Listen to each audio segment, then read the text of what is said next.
à toutes et à tous, je vous remercie d'être avec nous ce matin pour le lancement de notre nouvelle émission. Venez, on va s'expliquer, une émission à but pédagogique, informatif, interrogatif et interactif. Interactif car nous tâcherons de répondre aux questions que vous nous avez posées. Et aujourd'hui, celle qui est revenue le plus quand vous avez appris que c'était l'immobilier qui allait être traité, c'est de savoir si c'est le moment de vendre ou non. Eh bien écoutez, on va essayer de répondre à cette question en suivant un ordre analytique. Mais tout avant, je vais vous présenter les 3 experts qui m'entourent sur le plateau. Et aujourd'hui, eh bien, je suis accompagné par Philippe Béchade. Philippe qui est rédacteur en chef des publications Agora et de la lettre des affranchis. Bonjour Philippe. Bonjour. Bonjour, merci beaucoup d'être avec nous ce matin. Également au plateau avec nous Gabriel Jiménez-Roche, professeur associé d'économie à Neoma Business School et spécialiste de la macroéconomie, de la théorie des cycles et des processus entrepreneuriaux. Bonjour Gabriel. Bonjour. Bonjour, merci beaucoup d'être avec nous ce matin Gabriel. Et enfin, en duplex, Charles Sana, éditorialiste et économiste chez Insolentiae.com. Bonjour Charles. Bonjour à tous. Bonjour, merci beaucoup messieurs d'être avec nous pour cette première, je vous remercie beaucoup. Une première consacrée au marché immobilier puisque vous l'avez remarqué, les taux montent, le nombre de dossiers financés par les banques baisse, bref, le marché de l'immobilier est à la peine, mais s'il y a un coupable, qui est-il? Est-ce l'INSEE qui ne prend pas le logement à sa juste valeur dans son calcul de l'inflation, la Banque de France qui ne relève pas assez le taux d'usure, la BCE qui a un train de retard dans la lutte contre l'inflation, les entreprises qui n'augmentent pas assez les salaires, la guerre en Ukraine, le Covid, bref, la liste des coupables est longue et pour tenter de répondre à votre question, nous allons essayer d'être un peu analytique et de suivre donc un chemin logique en commençant par l'inflation. Et cette première question, messieurs, Philippe, elle vous est adressée. Selon vous, Philippe, est-ce que l'INSEE prend en compte les prix du logement dans son calcul de l'inflation? Elle les prend en compte, mais c'est une véritable escroquerie qui dure depuis des décennies. C'est-à-dire que l'INSEE pondère les loyers et leur hausse à environ 6% du panier de la ménagère, quand on sait que pour la plupart des locataires, on est entre 25, 30, voire au-delà de 30 sur Paris et quelques grandes métropoles de province. Et alors l'escroquerie et la fiction statistique touchent au sublime avec la non prise en compte de la hausse du prix de l'immobilier pour l'acquéreur, tout simplement. Pourquoi? Parce que l'INSEE la considère comme un investissement. Donc quand vous vous endettez pour acheter de l'immobilier, si l'immobilier monte, vous vous enrichissez, et donc on ne tient pas compte du tout du poids de cet effort pour acheter un logement. Alors qu'on constate notamment depuis 2010-2011, que le prix de l'immobilier explose littéralement par rapport aux revenus réels. C'est-à-dire qu'il faudrait que les acquéreurs bénéficient de hausses de salaire d'au moins 8 à 10% par an pour que le poids de l'achat immobilier ne monte pas et ne grève pas les autres postes de dépenses. Donc je réponds franchement, le calcul et le poids de l'immobilier dans l'indice de l'INSEE, c'est une vaste blague et le sentiment d'appauvrissement de la population, on dit c'est un sentiment, c'est une perception, non, c'est une vraie réalité. En ce qui concerne aujourd'hui ce qui bloque, mais on va y revenir, ce qui bloque le marché de l'immobilier, là je dis tout de suite, le coupable, c'est la Banque de France. Et le taux d'usure, effectivement, on va y revenir dans un instant, Philippe. Donc là, c'est très clair, le coupable, je le désigne et on s'en expliquera. On en a trouvé un. Juste avant de poursuivre, Philippe, j'aimerais vous entendre, Gabriel, sur ce que vient de dire Philippe. Effectivement, est-ce que l'INSEE ne prend pas suffisamment en compte la part des propriétaires, puisque les propriétaires en France sont majoritaires Voilà, en fait, il faut voir que c'est une question de définition. L'inflation dont on parle souvent, c'est un indice des prix à la consommation. Donc c'est pour ça que des biens où on va investir, détenir pendant longtemps, etc., ou qu'on peut après essayer de faire une plus-value, ils ne seront pas comptés. Après, évidemment, c'est un choix débattable. Est-ce qu'on beaucoup de gens vont acheter effectivement pour garder ça, pour détenir ces biens, pour les consommer. Les temps qu'on les garde, on les consomme en fait. Après, un autre souci, c'est qu'effectivement, on va intégrer dans l'indice surtout les loyers, donc pas vraiment l'acquisition, et et ça impacte. Ça n'impacte pas beaucoup parce que la pondération est basse. Mais il ne faut pas oublier que l'inflation, l'indice d'inflation, c'est une moyenne pondérée. Et c'est ça ce qu'il faut, c'est la perception pour beaucoup de gens. Les gens vont se dire « Ah, mais chez moi, j'ai pu voir que l'inflation était plutôt des 30%, pas des moins de 10%. » D'autres vont dire « Ça dépend de la région. » Mais c'est parce qu'il s'agit d'une moyenne, justement. C'est parce qu'il s'agit d'une moyenne. Voilà. Charles, du coup, est-ce qu'il faut revoir à la hausse ce niveau de pondération, selon vous ? Alors, je pense que c'est un débat aussi passionnant que compliqué. Pourquoi passionnant ? Parce qu'évidemment, l'inflation, c'est un sujet extrêmement d'actualité, et puis on voit bien à quel point ça touche les gens. Mais ça touche les gens de manière extrêmement inégale, et c'est pour ça que c'est extrêmement complexe. L'inflation dans ma petite zone normande, rurale, les gens sont dépendants de la voiture, mais achètent la nourriture beaucoup moins chère qu'à Paris, par exemple, ça n'a rien à voir avec le panier d'inflation moyen d'un Parisien qui peut avoir un pass Navigo quasiment gratuit pris en charge par son entreprise, qui ne possède pas de voiture, qui est à l'abri de la hausse du carburant. Et donc on voit bien d'ailleurs que le mouvement des Gilets jaunes, c'était un mouvement qui touchait une partie de la France non urbaine et pas du tout les zones urbaines.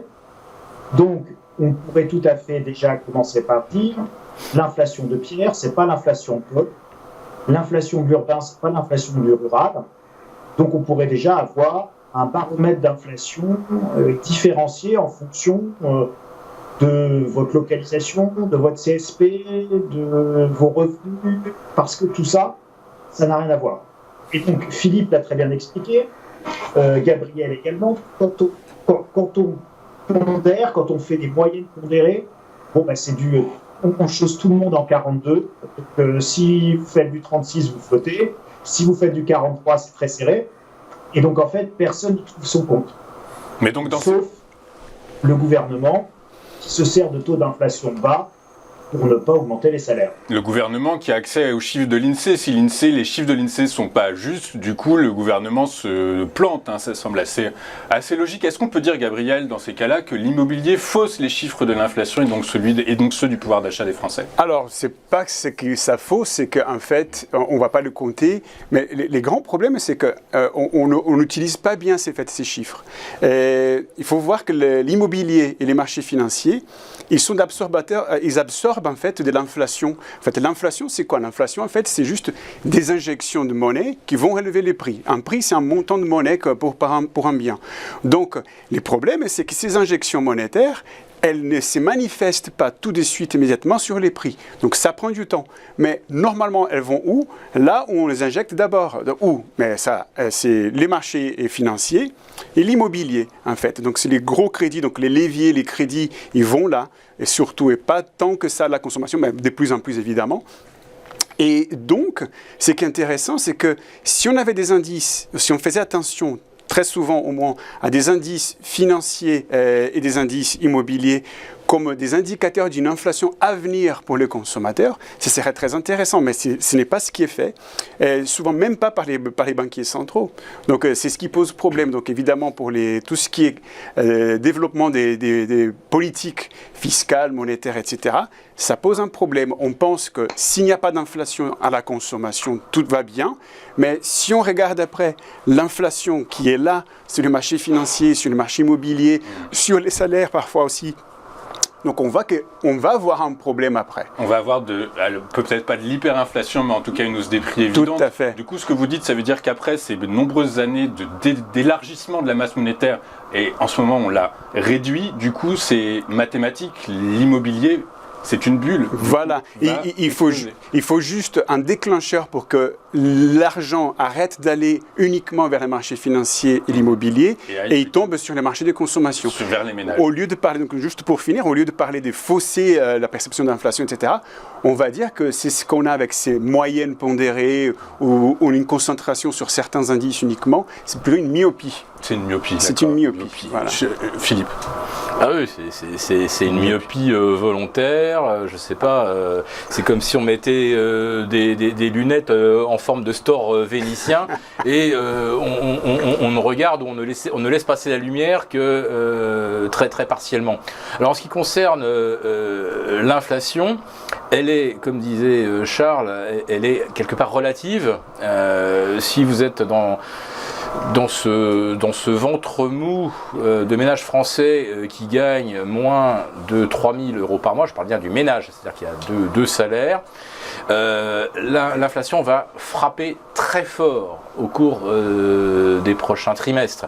Alors c'est pas moi qui le dis, c'est monsieur Michel-Édouard Leclerc et c'est monsieur Alexandre Bompard. Donc, oui, les patrons de la grande distribution alimentaire. Voilà, donc Carrefour et Leclerc. Michel-Édouard, lui, pense que l'inflation des prix alimentaires va demeurer durablement supérieure à 6 ou 7% pour plusieurs années. Et moi, je lui donne raison, parce que les prix de l'alimentaire, ils dépendent en grande partie du coût de production. Or, aujourd'hui, les engrais qui servent à produire tous les dérivés, toutes les céréales, etc., les engrais sont passés de 150 à 850 € la tonne. Oui, mais alors si en parallèle le marché de l'immobilier baisse, du coup, est-ce que ça laisse pas un peu de place? Alors ce que je vais vous dire par là, c'est que cette inflation va taper très très dur sur le pouvoir d'achat des 70% de Français qui sont aujourd'hui soit empêchés d'acheter, soit qui sont obligés véritablement de sacrifier tout le reste. Hein, si vous voulez aller voir votre banquier et obtenir, mettons, 200 ou 250 000 € avec 3 000 € de revenus par mois, vous allez devoir démontrer, d'abord que votre déplacement entre votre futur domicile et votre lieu de travail va pas vous coûter très cher. Or, il y a beaucoup de gens qui ont dit après les confinements, c'est fini, moi je vais me mettre au vert, au moins j'aurai un confort de vie, etc. Si on nous reconfine, au moins je pourrai aller respirer dehors. Donc les gens se sont éloignés des villes. Et là maintenant, voilà que le coût de l'énergie flambe. C'est-à-dire que pour des trajets entre son domicile et son travail, le coût a augmenté de 30 à 40%. Hein. Et pour ceux qui seraient en électrique, c'est exactement pareil. C'est-à-dire que la facture énergétique, elle va exploser. Et pour ceux qui ont un véhicule dit de fonction, donc qui mettraient ce véhicule sur l'entreprise, eh bien, l'entreprise, elle n'est pas couverte par le bouclier tarifaire EDF. Donc, aujourd'hui, le coût du déplacement devient une variable extrêmement importante pour qui veut faire une acquisition immobilière. Et en plus de ça, ces questions de DPE sur lesquelles je pense qu'on va revenir également, c'est-à-dire que si vous achetez un logement E, F ou G, votre banquier va vous dire « Ah d'accord, c'est 200 000 d'accord pour acheter une maison de 100 mètres carrés avec 600 mètres carrés de terrain, mais prévoyez tout de même 80 000 à 100 000 € de travaux pour que ce bien soit mis aux normes. » Donc en fait, l'inflation, vous voyez qu'elle n'est pas uniquement liée au prix de l'immobilier, mais aujourd'hui à tous ces à côté, qui est combien me coûte mon mode de vie si j'achète quelque chose qui n'est pas dans un centre urbain, près du métro, près d'une ligne de bus ou d'une ligne de tram, etc. Et ensuite, ce logement que j'achète, est-ce que je vais devoir y faire des travaux? Sinon, ce logement sera considéré comme non négociable. En tout cas, si je veux le revendre, j'aurai énormément de difficultés. Et pourquoi c'est important? Parce que le banquier, il vous fait un prêt hypothécaire. Donc ce qui compte pour lui, c'est de se dire, bon, si mon emprunteur fait défaut, combien moi, banquier, je vais pouvoir revendre le bien? Si c'est un bien F ou G, la réponse c'est je vais devoir consentir 20% de discount. Donc le banquier va tenir compte de tout ça. Donc l'inflation, c'est quelque chose de complexe et avec ce qu'on... c'est pas vraiment ramifications. C'est pas vraiment ce qu'on appelle des effets de second tour, c'est des effets de halo. Des effets de halo. Alors ces problématiques énergétiques, ce sera probablement un thème qui sera le nôtre dans une prochaine émission. Venez, on va s'expliquer. Mais Charles, du coup, on peut noter là dernièrement que on a assisté un peu partout en France à la hausse de la taxe foncière. 14% à Marseille, 11% à Tours, 9% à Nantes, 52% à Paris. Charles, est-ce qu'il faut la plafonner, cette taxe foncière? Vous pouvez continuer à la monter autant que vous voulez. À un moment donné, si vous voulez, ça vient frapper complètement en frontal le rendement et la rentabilité d'un investissement immobilier. Je m'explique, lorsque vous investissez dans l'immobilier et que la taxe foncière au départ, ça représente un mois de loyer, c'est pas la même chose que vous allez être peut-être 50, 60%, plusieurs années d'affilée. Alors pas pour 50% plusieurs années d'affilée, mais enfin, les impôts, ça fait que monter. Aujourd'hui, la taxe foncière, c'est 2 à 3 mois de loyer. Au moment même, on demande, donc c'est une pression fiscale extrêmement forte, qui représente 2 à 3 mois de loyer. Donc le mythe du méchant riche propriétaire spolié, le gentil locataire, est totalement faux. Donc 3 mois de loyer pour la taxe foncière. Après, si vous êtes dans des tranches relativement imposées, les revenus fonciers sont imposés aux revenus.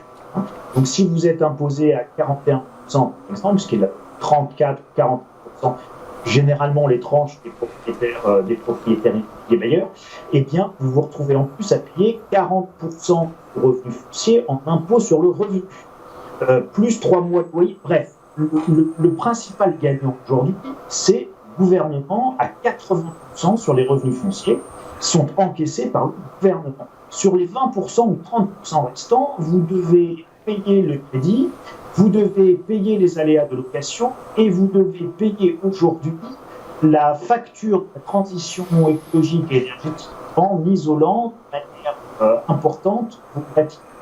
C'est tout ça extrêmement hasardeux aujourd'hui du coup de faire un placement immobilier. Donc évidemment, il y a peu de mesures qui compliquent tout ça, mais vous avez surtout une conjonction entre fiscalité devenue totalement délirante, une protection qui est devenue également totalement délirante. Et si vous êtes squatteur, c'est pas grave, c'est normal. Bon, donc, je suis complètement délirante une quasi impossibilité d'expulser et des taux de qui bloquent et le financement de la transition écologique.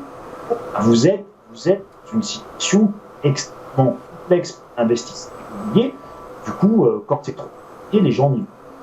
Charles, je suis désolé, je vous coupe parce qu'on a du mal à vous entendre. Est-ce que vous pourriez toucher un ou deux fils à votre modem parce qu'on a du mal avec la connexion. On entend un mot sur deux, c'est difficile. Juste avant, pour poursuivre, du coup, Gabriel. Oui. Gabriel, donc oui, est-ce qu'il faut la plafonner? Est-ce que ça a du sens de plafonner cette taxe? Est-ce que l'État, comme vient de nous le dire Charles, 80% va dans les poches du gouvernement? Est-ce que le gouvernement peut s'en passer de cette taxe? Ah non, surtout avec les finances que le gouvernement présente, il ne peut pas s'en passer d'aucune taxe et c'est pour ça qu'ils augmentent. Et surtout, en fait, les gouvernements locaux, c'est eux qui augmentent parce qu'ils ont perdu la taxe d'habitation et parce qu'en fait, beaucoup des municipalités, en fait, ils ne baissent pas leurs dépenses. Et surtout à Paris, c'est ce qu'on voit. À Paris, ils ont tout. En plus, Madame Hidalgo, elle nous a dit qu'elle augmente la taxe. Donc théoriquement, au départ, c'était pour pouvoir mettre en ordre ses finances, mais maintenant, elle nous dit que c'est pour de nouveaux investissements. Donc ça veut dire nouvelles dépenses. Donc ça n'a pas trop de sens. On ne peut pas relativiser cette hausse. On peut toujours dire oui, à Paris c'est plus bas qu'ailleurs, etc. Même si, alors, je vous coupe un instant, a priori, de ce que j'ai compris, les 52%, ça fait passer cette taxe de 14 à 21%. Tout à fait. 21% quand la moyenne en France est de 41 ou 42%. Du coup, ça permet de relativiser un peu. Ça permet de relativiser comme ça, de façon assez générale, si on voit global, tout à fait. Peut-être que ça peut nous faire poser des questions, mais qu'est-ce qui se passe en Provence, en région, peut-être. Mais la question, c'est que, voyons bien, la taxe moyenne foncière à Paris aujourd'hui, elle est de 750 € pour un 70 mètres carrés pour un ménage avec 2 enfants. Si on dit que ces ménages avec 2 enfants, ils ont un salaire moyen, donc c'est quoi? C'est 2500 € pour le ménage. Donc on va avoir une taxe qui passe de 750 € à pratiquement 1150 €. Donc juste cette taxe-là. En plus, ils doivent payer d'autres choses, comme l'a dit Charles. Donc en fait, c'est quand même un effort brutal, avec 2 enfants en plus. Et il ne faut pas oublier, être propriétaire à Paris, ce n'est pas nécessairement être un riche millionnaire ou quelque chose comme ça. Il y a beaucoup de gens qui l'ont hérité, sont des gens de classe moyenne, qui l'ont hérité quand leurs parents ou leurs grands-parents, ils avaient acheté un Paris en pleine reconstruction de post-guerre, par exemple. Donc, c'était pas quelque chose de très, très hyper chic ou quelque chose comme ça. Il y a des gens qui ont acheté, qui ont aidé justement à restructurer certains quartiers déshérités de Paris. Donc, ces gens-là, ils ne sont pas nécessairement riches. À l'époque, ils achètent parce que c'était pas cher.